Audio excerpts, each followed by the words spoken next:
नमस्कार। मैं मानसी गर्ग आप सबका स्वागत करती हूँ अपने YouTube चैनल पे। आज मैं आपसे बात करूँगी गुप्त नवरात्रों के बारे में। जैसा कि नाम से ही पता चलता है, गुप्त नवरात्रे, इन्हें गुप्त नवरात्रे क्यों कहा जाता है। इनमें साधक गुप्त साधना करते हैं गुप्त स्थानों पर जाकर। लेकिन मैं आप सबको बताऊंगी कि ये गुप्त साधना क्या है और कौन सी 10 महाविद्याओं की आप साधना करके अपने जीवन से रोग दोष व कष्ट दूर कर सकते हैं। आपको जीवन में जो भी परेशानियां आ रही हैं, संतान संबंधी, नौकरी संबंधी या फिर आपके सेहत संबंधी जो भी परेशानियां हैं, इन 9 दिनों में यह समय आपके लिए बहुत ही अच्छा है। इन 9 दिनों में आप 10 महाविद्याओं की पूजा करके इन सबसे छुटकारा पा सकते हैं। इसका एक बहुत ही अच्छा उदाहरण है, महर्षि विश्वामित्र ने इन 10 महाविद्याओं की साधना की थी और उन्होंने एक नई सृष्टि की रचना तक कर डाली थी। लंकापति रावण के पुत्र मेघनाथ ने भी इन गुप्त नवरात्रों में 10 महाविद्याओं की पूजा की थी और उस असीम शक्तियां प्राप्त की थी। इन जो 9 नवरात्रों में, गुप्त नवरात्रों में साधक जो है बहुत ही कठिन परिश्रम करके, तप साधना करके असीम शक्तियां प्राप्त कर सकते हैं।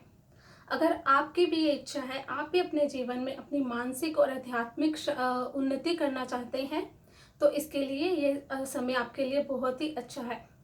आप 10 महाविद्याओं की पूजा करके अपने जीवन से हर परेशानी को दूर कर सकते हैं।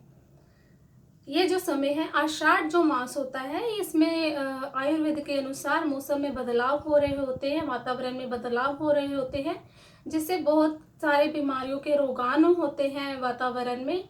इससे हम अपने जीवन में जप तप, रहन सहन में और देवी पूजा करके संयम और अपने जीवन को अनुशासित करके अपने तन और मन को शक्ति व ऊर्जा से भरपूर कर सकते हैं और अपने जीवन को स्वस्थ, और व्यक्ति की आयु भी लंबी होती है इन 9 दिनों में जब वो गुप्त नवरात्रों में साधना करते हैं। इन गुप्त नवरात्रों में तांत्रिक शक्ति, शक्ति साधना और महाकाल से जुड़े लोग बहुत ही कठिन तपस्या करते हैं। इन नवरात्रों में प्रमुख रूप से महाकाल की और देवी भगवती की पूजा की जाती है। अब मैं आपको बताऊंगी कौन सी 10 महाविद्याओं की आपने पूजा करनी है इन गुप्त नवरात्रों में। पहली देवी है, पहली महाविद्या है माँ काली। माँ काली की आपने पहले दिन पूजा करनी है काली हकीक की माला से, और आपने साथ में भगवान कृष्ण की भी पूजा करनी है।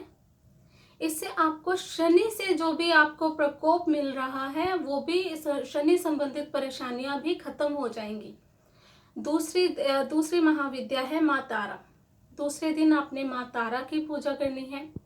इससे संतान संबंधी जो समस्याएं हैं वो दूर होती है और बुद्धि की वृद्धि होती है। ये आपने जो पूजा है, ये एमस्थिस्ट व नीले रंग की माला से ये पूजा करनी है, साधना करनी है। तीसरे दिन माँ त्रिपुर सुंदरी की पूजा करनी है। त्रिपुर सुंदरी जो है, ये सौंदर्य के जो लोग सौंदर्य के चाहवान हैं, वो त्रिपुर सुंदरी की पूजा करते हैं। साथ ही बुध ग्रह की शांति भी होती है। ये आपने जो पूजा है, साधना है, ये आपने रुद्राक्ष की माला से करनी है। चौथी महाविद्या है माँ भुवनेश्वरी। माँ भुवनेश्वरी की पूजा दान और मोक्ष प्राप्त करने के लिए की जाती है। इस दिन आप साथ में भगवान विष्णु की भी पूजा करें और चंद्रमा संबंधित जो भी परेशानियां आपको आ रही हैं, वो सब भी दूर हो जाती है। पांचवी महाविद्या है माँ छिन्नमस्ता। छिन्नमस्ता की पूजा करने से सभी रोग और शत्रुओं का नाश होता है, और साथ ही आपकी कुंडली में अगर राहु का कोई दोष है, वो भी खत्म हो जाता है। छठी महाविद्या है त्रिपुर भैरवी। अगर आपको भूत प्रेत संबंधी परेशानियां आ रही हैं या नजर दोष है, तो वो सब त्रिपुर भैरवी की साधना करने से खत्म हो जाती है। और अगर आपकी कुंडली में लगनेश प्रताड़ित है, लगन आपका प्रताड़ित है, तो वो लगन संबंधी जो परेशानियां हैं वो भी खत्म हो जाती है। सातवें दिन सातवीं महाविद्या है माँ धूमावती। माँ धूमावती की पूजा करने से दरिद्रता का नाश होता है। ये आपने पूजा हकीक की माला से साधना करनी है। और आठवीं महाविद्या है माँ बगलामुखी। माँ बगलामुखी की उपासना करने से नौकरी संबंधी परेशानियां या कोर्ट कचहरी संबंधी जो परेशानियां आ रही हैं जातक को, वो सब दूर होती हैं। माँ बगलामुखी की उपासना आपने हल्दी की माला से, पीले वस्त्र पहनकर और पीले आसन पर बैठकर करनी है, और इससे मंगल संबंधी जो भी दोष है वो भी खत्म हो जाते हैं, अगर माँ बगलामुखी की आप पर कृपा हो जाए। 9वीं महाविद्या है माँ मातंगी। माँ मातंगी की पूजा आपने धरती की तरफ मुंह करके करनी है, और माँ कमला की पूजा आपने आकाश की तरफ मुंह करके करनी है। माँ मातंगी की साधना करने से प्रेम संबंधी जो भी परेशानियां हैं या बुद्धि संबंधित जो परेशानियां हैं वो सब दूर होती हैं।